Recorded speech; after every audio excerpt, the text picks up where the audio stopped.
తాకట్లో ఉన్న మీ బంగారాన్ని విడిపించి ఆ రోజు ఆన్లైన్ రేటుకి కొంటాం. Sharma gold company. నమస్కారం అండి. సుమన్ టీవీ ప్రేక్షకులందరికీ శ్రీ పరాభవనామ సంవత్సర యుగాది శుభాకాంక్షలు. మరి ఉగాది అనగానే అందరికీ గుర్తొచ్చేది రాశి ఫలాలు. మా జాతకం ఎలా ఉంది, ఈ సంవత్సరం ఎలా ఉండబోతోంది తెలుసుకుందాం. వివరించేందుకు మనతో పాటు ఉన్నారు శ్రీ జగదాంబ త్రిశక్తి పీఠం పీఠాధిపతులు తాళ్ళూరి బనారస్ బాబు గురూజీ. వారితో మాట్లాడి ద్వాదశ రాశుల జాతక ఫలితాలు ఇవాళ వీడియోలో తెలుసుకుందాం. గురుగారితో మాట్లాడదాం. గురుగారు నమస్కారం అండి. శ్రీమాత్రే నమః. గురుగారు, ఈ పరాభవనామ సంవత్సరంలో తులారాశి వారి జాతక ఫలితాలు ఏ విధంగా ఉన్నాయో తెలియజేస్తారా? తులారాశి అనగానే మనకి చిత్త 2 పాదాలు, అలాగే స్వాతి, విశాఖ 3 పాదాలు ఈ రాశి కిందకు వస్తాయమ్మా. ఈ సంవత్సరం ఈ రాశి వారికి ఉద్యోగ ప్రయత్నాల్లో చాలా మంచి ఫలితాలను ఎదురు చూసే అవకాశం కనిపిస్తుంది. ఈ సంవత్సరం చాలా మందికి ఉద్యోగ ప్రాప్తి ఉద్యోగంగా అలాగే వ్యాపారస్తులకు కూడా మంచి పురోగతి కనిపిస్తోంది. ఉన్నత విద్య కోసం చేసేటువంటి ప్రయత్నాలు, విదేశంకి వెళ్ళి చదువుకోవాలి అని బాగా ఎప్పటి నుంచో పెండింగ్ ఉన్నవాడు ఈ సంవత్సరం వాళ్ళ కోరిక నెరవేరబడుతోంది. అంటే మేము లాస్ట్ ఇయర్ ప్రయత్నం చేసాం, అంతక్రితం ఇయర్ ప్రయత్నం చేసాం, అది సక్సెస్ కాలేదు అనుకున్న వాళ్ళందరూ ఈసారి మీరు రెడీగా ఉండవచ్చు, వీసా వచ్చేస్తుంది, విదేశం వెళ్ళిపోతారు. అంతటి ఆనందం అని. బ్యాంకింగ్ రంగాల వారికి కూడా చాలా బాగుంది ఈ సంవత్సరం. బ్యాంకులో పనిచేసేటువంటి వాళ్ళకి, అలాగే బోధించేటువంటి విషయంలో ఉండేటువంటి వారికి, అలాగే ప్రింటింగ్ రంగం వాళ్ళకి, ప్రింటింగ్ ప్రెస్ నడుపుకుంటున్నాము లేదా ఏదో ప్రింటింగ్ బిజినెస్ చేస్తున్నాము, అలాగా రకరకాలుగా దానిలో కూడా ఉంటాయి, వాళ్ళందరికీ కూడా బాగుంది. అలాగే ప్రభుత్వ ఉద్యోగులు, ప్రభుత్వానికి సంబంధించిన ఆర్థిక సంస్థల విషయంలో కూడా కొంత బాగుంది.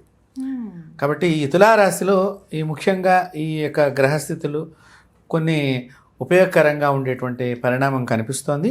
అలాగే గురువు దృష్ట్యా మనం చూసుకున్నట్లయితే, గురుగ్రహ సంచారం కనుక మనం చూసినట్లయితే వీళ్ళు ఏ ప్రయత్నం చేస్తారో ఆదాయం గురించి అది విజయంగా అయిపోతుంది, కలిసి వస్తాయన్ని. అలాగే అధికారము, హోదా, గౌరవ ప్రతిష్టలు అన్నీ కూడా పదవులు అందుకుంటానికి అవకాశం ఎక్కువ ఉంది తులారాశి వారికి. చాలామందికి పదవి లేదు అనేటువంటి బాధపడుతున్నటువంటి వారికి ఒక్కసారి కొద్దిగా ప్రయత్నం చేసి చూడండి, మీరు పదవిలో కూర్చునేటువంటి అవకాశం. అయితే ఈ సంవత్సరం తులారాశి వారికి అందరికంటే బాగున్నట్టుంది. కాబట్టి ఇలాగా వీరికి మంచి లాభం కనిపిస్తోంది. రాజకీయ రంగంలో వారికి కూడా మంచి పదవులు వస్తాయి. అలాగే ఆర్థిక పరిస్థితి మెరుగుపడేటువంటి అవకాశం కనిపిస్తోంది వీళ్ళకి. అలాగే ఏడాది ప్రారంభం నుంచి డిసెంబర్ 14 సంవత్సరం మనకి గురువు వక్రీకారణంగా ఉన్నాడని ఇందాక కూడా మనం చెప్పుకున్నాము. అది ఏదైనప్పటికీ కూడా కొన్ని చిక్కులు ఎదురయ్యే అవకాశం కనిపిస్తోంది దాంతోపాటు. అలాగే ఉద్యోగులకి పై అధికారుల వలన కొన్ని ఇబ్బందులు, సమస్యలు, వాళ్ళు ఏదో నువ్వు సరిగ్గా రాయలేదు, నిన్న ఎట్లా చెప్పావు, మళ్ళీ వాళ్ళు ఎట్లా ఎందుకు రాసావు అనేటువంటి ఏదో ఒక వంకరగా మాట్లాడాలి అనుకునేటువంటి క్వశ్చన్స్ మన మీద రేజ్ చేయడానికి అవకాశం కనిపిస్తుంది. పెద్దల ఆరోగ్యం పట్ల, ఇంట్లో పెద్దవాళ్ళు ఎవరైనా ఉంటే లేదా ఇంటి యజమాని ఆ ఇంట్లో కనుక ఉన్నట్లయితే వాళ్ళ ఆరోగ్య విషయంలో జాగ్రత్త వహించాలి. ఖర్చులు పెరిగేటువంటి అవకాశం ఉంది. కొత్త వ్యాపారం ప్రారంభించడానికి ఇది సమయం కాదు. తులారాశి వాళ్ళు ఏదైనా కొత్తగా వ్యాపారం చేద్దాము అనుకుంటే ఇది అంత మంచి సానుకూలంగా లేదు వారికి సమయం ఆ వ్యాపార విషయంగా. కాబట్టి ఆ విషయంగా కొంచెం వీళ్ళు జాగ్రత్తలుగా ఉండటం మంచిది. అట్లాగే శని యొక్క సంచారం గనక తులారాశి మీద ఎలా ఉంది అనేటువంటి విషయం చూస్తే గనక అప్పటిదాకా ఉన్న సమస్యలు కొంచెం మెరుగున పడుతూ ఉండటానికి అవకాశం కనిపిస్తోంది. ఏదైనా సమస్య ఉందంటే మనకి చక్కగా అయిపోతుందేమో అనేటువంటి ఒక ఆశ అనేది మళ్ళీ చిగురిచ్చేటువంటి అవకాశం కనిపిస్తోంది. ఇతరులకు మంచి చేద్దామనేటువంటి ప్రయత్నించి మాటలు పడవలసినటువంటి అవకాశం కూడా వస్తుంది. మంచి చేద్దాం అనుకుని పెడితే ఏదో ఒకటి మాట అనిపించుకొని మళ్ళీ తిరిగి మన రావాల్సి వచ్చే పరిస్థితి కనిపిస్తోంది. కాబట్టి జాగ్రత్తలు తీసుకోకపోతే జూలై నుంచి డిసెంబర్ 27వ తారీఖు దాకా జాగ్రత్తలు తీసుకోకపోతే కొన్ని ప్రమాదాలు కూడా వీళ్ళకి పొంచి ఉన్నాయి. అంటే ఆ విషయంగా కూడా కొంచెం వీళ్ళు జాగ్రత్తగా ఉండాలి.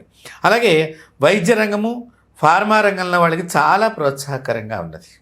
అంటే మెడికల్ ఉత్పత్తులకు సంబంధించిన ఏదైనా మందు బిళ్ళలు తయారీ కంపెనీ కానివ్వండి, లేకపోతే మన వైరస్కి సంబంధించిన టీకాలకు సంబంధించినటువంటి మెడికల్ ఫార్మ్ అంటే అవన్నీ వస్తాయి దాని కిందకి. వాళ్ళకి కొంచెం అనుకూలత ఈ సంవత్సరం తులారాశి వారికి ఆ డిపార్ట్మెంట్స్లో ఉన్న వాళ్ళకి అనుకూలం కనిపిస్తోంది. ఇక మనము రాహుకేతువులు ఎట్లా ఉన్నాయి ఈ రాశి మీద అని కనుక ఆలోచిస్తే ప్రమాదం వాటిల్లేటువంటి అవకాశం చాలా దగ్గరగా ఉన్నది. ఏ రకంగా అంటారు? అంటే ప్రయాణాలు రీత్యా కానివ్వండి, ఏదైనా కొంచెం ఇబ్బందులు, తొందరగా ఏదైనా సమస్యలు వచ్చేటువంటి ప్రమాదాలు కానివ్వండి వాళ్ళకి ఉన్నాయి. అలాగే క్రయ విక్రయాల్లో జాగ్రత్తలుగా ఉండాలి. ఏదైనా అమ్మే విషయం కానివ్వండి, ఇప్పుడు ఇల్లు అమ్ముదాం అనుకున్నాం, ఆ విషయంలో మోసపోవడానికి అవకాశం ఉంది. లేదా ఏదైనా స్థలం కొనుక్కుందాం, ఆ విషయంలో కూడా అంటే ఏంటి, ఆ స్థలం డబల్ రిజిస్ట్రేషన్ అయ్యి ఉండొచ్చు. అలాంటి ప్రమాదాల్లోకి తులారాశి వాళ్ళకి ఎక్కువగా కనిపిస్తుంది. కాబట్టి ఈ దోషాలు ఈ విధంగా ఈ గ్రహాల యొక్క సంచారం మూలకంగా తులారాశికి కొంచెం జాగ్రత్తలు తీసుకోవాల్సి వస్తుంది. కాబట్టి వీళ్ళు చక్కగా ఆంజనేయ స్వామిని ఆరాధన చేయాలమ్మా. చక్కగా హనుమాన్ చాలీసా పారాయణం చేయటము ప్రతిరోజు, మంగళవారం శుక్రవారం ఈ యొక్క హనుమాన్ చాలీసా పారాయణం చేయటం, దాంతోపాటు శనివారం రోజున హనుమాన్ చాలీసా పారాయణం చేయటం, అలాగే హనుమత్ దేవాలయ దర్శనం చేసుకోవటం, అంతేకాకుండా సుందరాకాండ పారాయణం చేయటము, ఇవి చాలా ఉపయుక్తం అవుతాయి. అలాగే ఆంజనేయ స్వామి దేవాలయానికి వెళ్ళినప్పుడు చక్కగా స్వామివారి చుట్టూ ప్రదక్షిణం చేసి మీ శక్తి కొలది అరటిపళ్ళుని స్వామివారికి నివేదన చేయటం ముఖ్యం. స్వామివారికి కదలి వడమని చాలా ఇష్టం. కాబట్టి ఎవరైతే ఈ అరటిపళ్ళు నైవేద్యం చేస్తారో తొందరగా ఈ సమస్య నుంచి దూరం అవుతారు.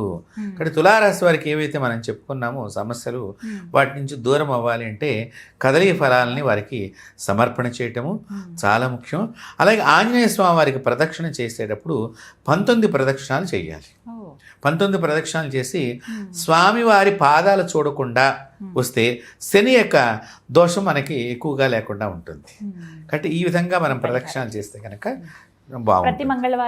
ప్రతి మంగళవారం, శనివారము, శుక్రవారం. ఎందుకంటే మనకి రాహు ఫలితము, కేతు ఫలితము, అలాగే శని ఫలితము 3 రకాలుగా మనం ఆలోచన చేయాలి. కాబట్టి వీటి 3 రీత్యా కూడా వాళ్ళకి ఆ సమయంలో అనుకూలత ఏర్పడాలి. కాబట్టి మనకు హనుమంతుడిని ఆరాధన చేస్తే ఈ యొక్క తులారాశి వారికి చాలా బాగుంటుంది. హనుమంతుడు లేని ఊరేది, అన్ని చోట్ల ఉంటాడు కాబట్టి చక్కటి పరిహారం అండి. ధన్యవాదాలు గురుగారు. నమస్తే అమ్మా.